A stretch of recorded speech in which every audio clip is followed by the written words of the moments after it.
When the photos are in, we'll put them online and blow this whole thing wide open on the web. Don't you think that the authorities will just shut us down? Probably, but it won't matter. There'll be mirror sites spawning within minutes after those images go up. We won't even have to ask. People will be grabbing the pictures. There's no way anyone can stop it. Information has a life of its own, and as long as it lasts, it'll keep existing, even if it has to change its form or location. Life? Yeah, the desire of people to learn, the demand for data. That's called idle curiosity in my book. Everyone's got some of that, and sometimes it can pave the way for truth. That's what I believe. You heard the Commandant mention the NMD, the National Missile Defense Program.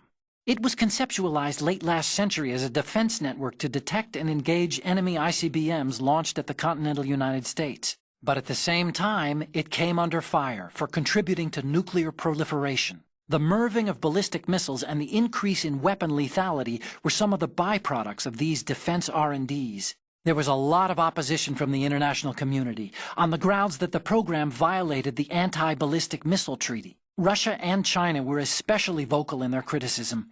Program deployment is a ways off in any case. The military hasn't been able to come up with a good technology to discriminate between actual targets and decoys. There are also other tech issues that have to be addressed. Emma, this is about GW, but is it really possible to automate the scale of censorship? Do we have that kind of computing capability? Of course we do. And it would be impossible to do this unless it was automated. There's too much information for human beings to handle. Let's take your specialty, military operation, as an example, shall we? The U.S. military began to aggressively adopt the digital model in both combat and daily operations at the turn of the century. That's true. Battlefield networking, the revolution in military affairs, and of course, the VR training regimen. Information is the deciding factor in the outcome of conflicts. It's because of that reality that the military's invested trillions of dollars in high-tech weapons and equipment. There's no night or day in war or information. Right, 24/7. There's nothing that we couldn't see through electronic eyes and ears. And that's what gave us the capability to collect, analyze, and understand tactical data in real time? No, just the opposite. What we ended up with was too huge a load. We knew literally everything, from the position of every platoon on both sides to the number of clips every infantryman had left. As a result, nobody could figure out what the big picture meant. Not even the most experienced and skilled general could, because we're flesh and blood. Humans can't adapt to the information age. Is that it? Basically. No human being can make an intelligent command decision in the information overload of digitized wars. So R&D into computerized systems to assist in the process was initiated. The Defense Department tested a large-scale AI-driven system for troop logistics during the Gulf War. Apparently, they got the results they were looking for. And you're saying that worldwide information censorship can be performed the same way? Yes, it's possible given GW's capabilities. Do you get it? I did a quick inspection. Arsenal Gear's security system is similar to the antibiotic function of a living creature's immune system. Surveillance of the inner system is handled by periodic scans, using a number of agents with the capacity for detecting data that doesn't belong in the system. Once the agents detect any invading data, the information is passed on to an antibody production system. From there, a program referred to as an antibody agent is autonomously produced to neutralize or eliminate the invading data. Added to that, there's a solid barrier existing between GW's optic neural net, its physical and logical base, and the other general nets. Referred to as the bit-brain barrier, this wall is a filtering system for preventing the infiltration of foreign data. This security system makes it very difficult to attack the system from the outside. I'm afraid nothing can be done without sufficient preparation. The reinforcements that rush up whenever you're discovered by the enemy are the President's Special Security Unit. They are the cream of the Secret Service and have previously served as members of CAT, the Counter-Assault Team, which is part of the Presidential Security Force. These guys have seen more action than you'll ever see in a lifetime.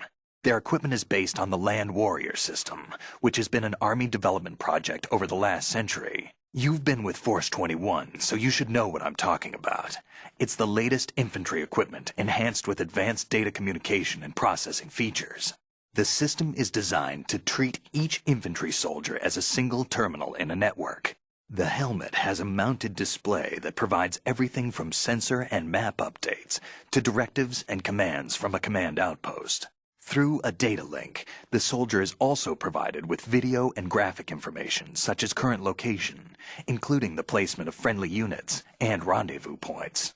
Also included with the package are various targeting systems, biosensors, GPS receiving units, and the latest data processing equipment. If I remember right, didn't the Army have a problem finding a battery with enough longevity to power the equipment? That's right. But the development of a sealed membrane battery capable of withstanding the wear and tear of combat situations solved that problem, making the system practical. On top of that, the weight of all this equipment is no longer a problem, thanks to the DARPA-developed exoskeleton technology with human strength amplification capabilities. A soldier may look slow and clumsy in all this equipment, but don't let that fool you. Tengu soldiers wear a special kind of combat suit that was developed by DARPA. It seems to utilize some kind of exoskeletal technology. The suit encases the soldier in a layer of armor and is outfitted with actuators which utilize artificial muscle tissue to amplify the soldier's strength and increase his chances of survival. Using the human strength amplification provided by the artificial muscle, a soldier can move faster, travel farther, and carry heavier weapons than normal. In other words, he has superior scouting and combat abilities and can basically dominate the battlefield.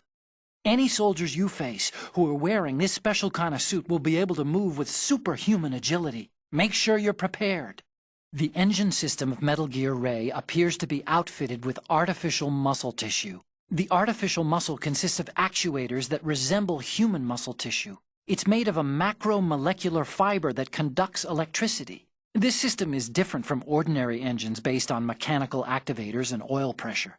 It's capable of many different kinds of movement using a single kind of engine. In other words, it's capable of performing a complex series of motions smoothly and effortlessly. Ray's movements are both quick and precise. Be careful. Nodes are the terminals of the Operation Support Computer Network for the Big Shell. Of course, only Big Shell staff can gain access, with their job description determining their system authority and access. I installed a program in your nanomachines that automatically enters the passcode for unrestricted access.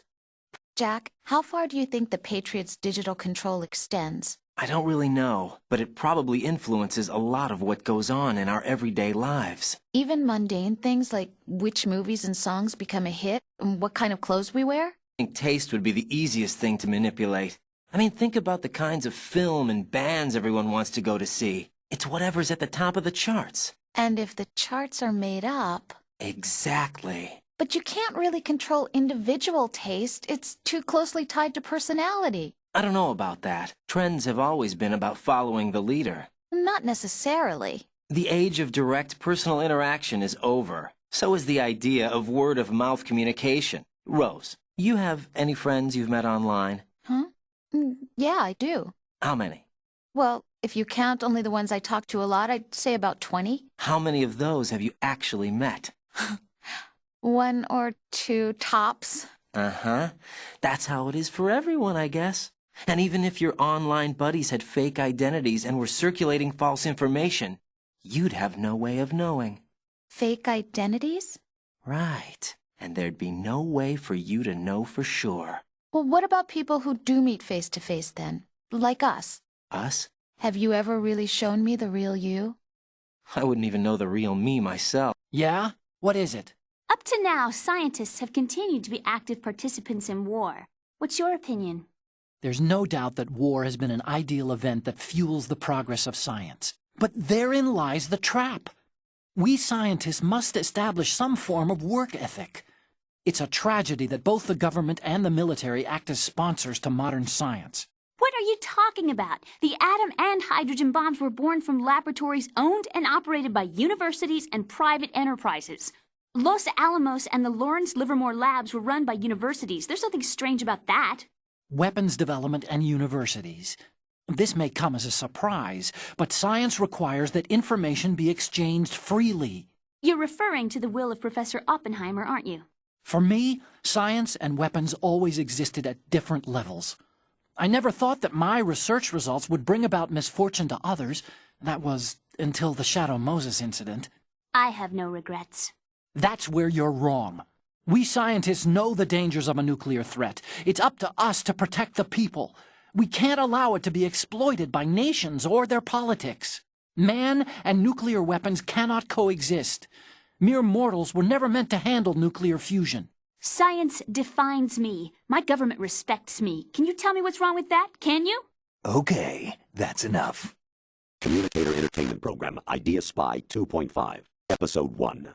New York. Here in the city where dreams come true and desires rule, something is being bought, sold, and thrown away, even as we speak. But behind the scenes of business as usual, the nefarious JE Corporation lines its already bloated coffers with profits from worthless products. As JE swindles yet another innocent into purchasing high-priced junk, the FBI mobilizes a top-secret task force to put a stop to the menace. Now, the city's best-kept secret spy is out there, briefed and ready to protect the people from JE, the catalog of conspiracy. Just call him 2.5.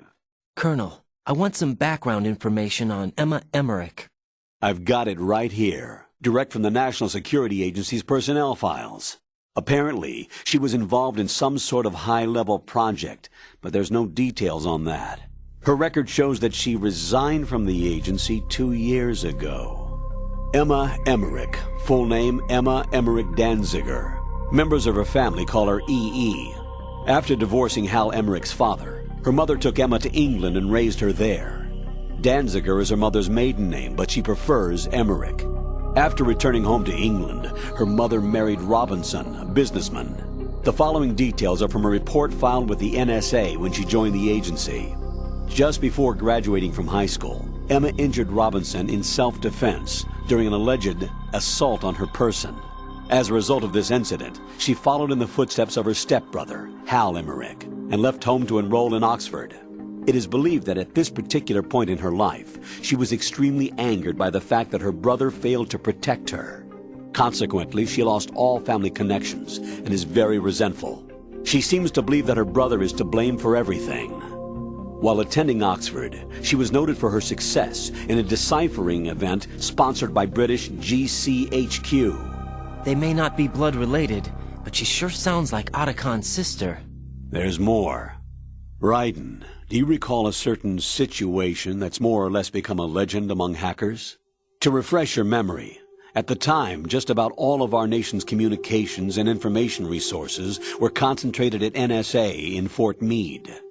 In fact, NSA's basement facility operated round the clock to amass data obtained not only from public communications, but everything from satellite to wiretap operations as well. I don't think I'm exaggerating when I say that whoever controlled the NSA facility could move the world. On January 24th, in the year 2000, the facility suffered a total system shutdown for a 73-hour period. Did they ever figure out the cause?